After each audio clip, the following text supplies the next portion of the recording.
Hello guys, welcome back to the channel. In today's video, I'm going to show you one of the new AI effect on InShot you can try called Meteor effect. Okay, let's get into it guys. Here I have opened my InShot, and first of all, I'm going to open up the project I have just created, this one, and I'm going to apply Meteor effect to this video.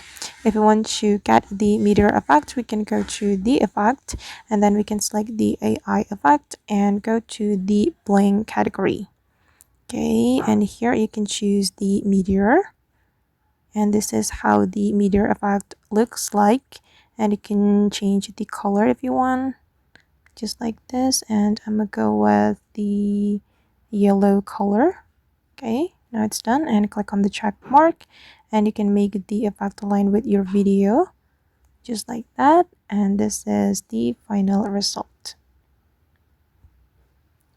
Alright guys, and that's all the way to add Meteor effect to our video on InShot. I hope this video will be useful for you. Thank you so much for watching, and see you in the next video.